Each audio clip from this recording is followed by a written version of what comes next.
Merhaba, kanalıma hoş geldiniz. Bugün sizler için şerbeti sütle yapılan, sadece 12 parça beze ile açılan kolay ev baklavası tarif vereceğim.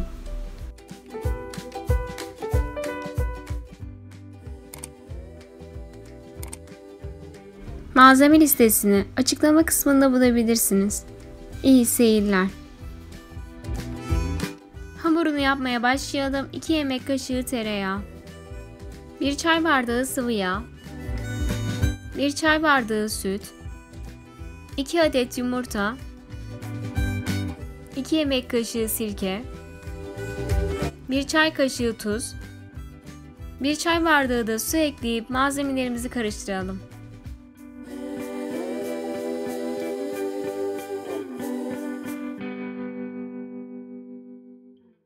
Yavaş yavaş un eklemeye başlayalım.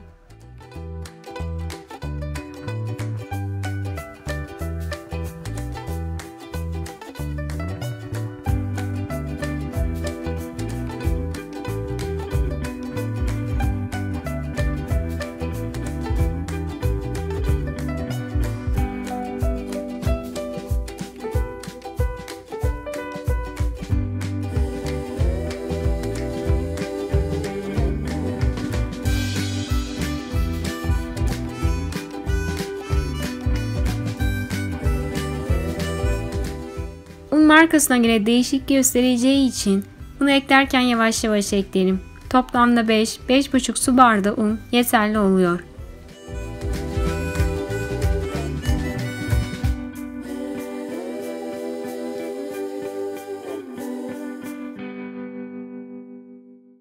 Tabağımıza nişasta serpelim. Hamurumuzdan 12 parça beze çıkartalım.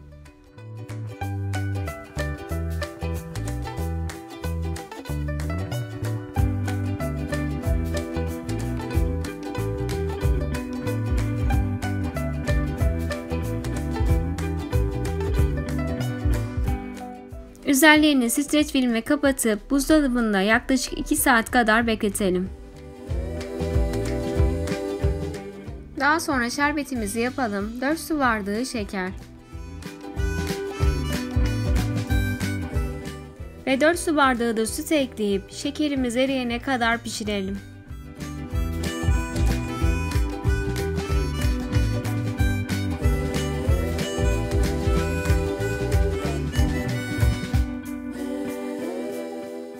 Şeker içinde tamamen eridikten sonra ocağımızın altını kapatıp şerbetimizi soğumaya alalım. 12 parçaya bölmüş olduğumuz hamurumuzu ikişer ikişer birleştirip nişasta ile açalım.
Yağlamış olduğumuz tepsimize ilk katımızı koyalım.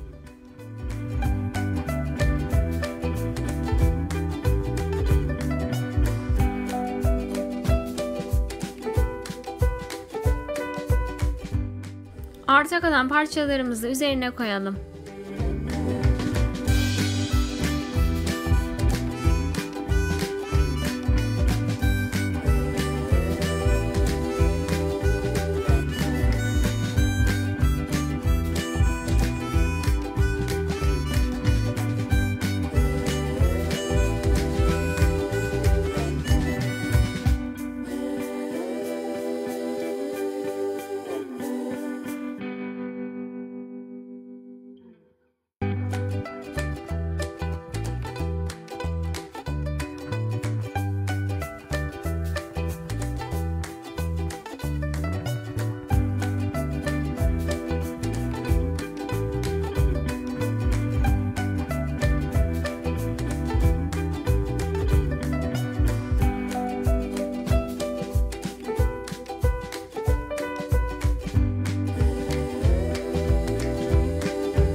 İlk olarak 6 adet bezemizi ikişer ikişer birleştirip açtıktan sonra üzerine ceviz koyalım.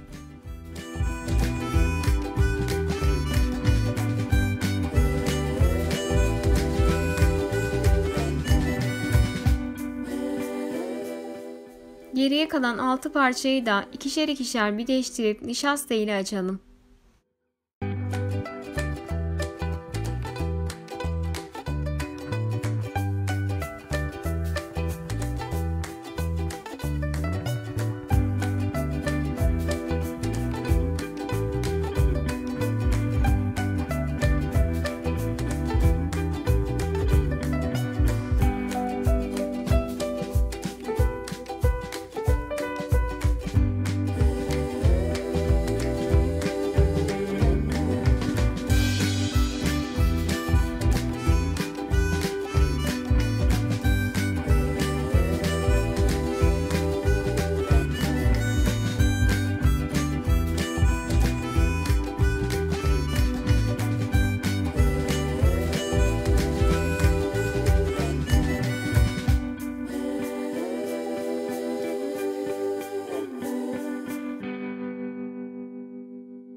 Son kasını yırtmadan daha dikkatli bir şekilde hamurumuzu açmış olalım.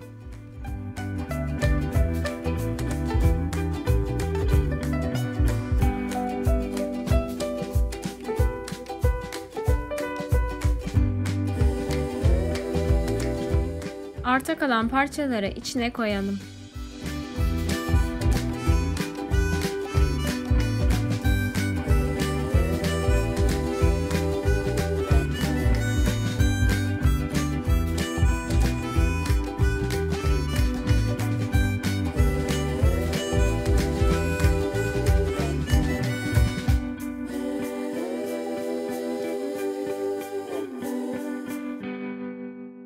İstediğimiz şekli vererek keselim.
Üzerine eritmiş olduğumuz tereyağını dökelim.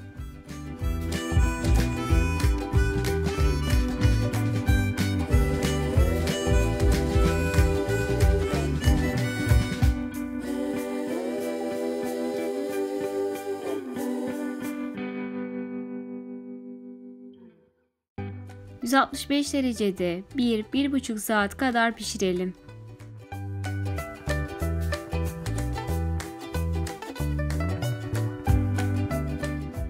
Tatlımızın ilk sıcaklığı çıktıktan sonra soğuk şerbetimizi dökelim. Ve daha sonra en az 2 saat veya vaktiniz varsa 1 gün kadar bekletelim.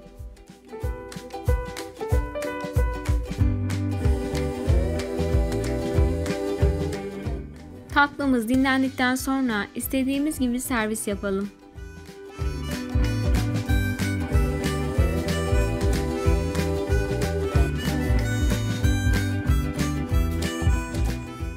Şerbeti sütlü, kolay ev baklavamız hazır.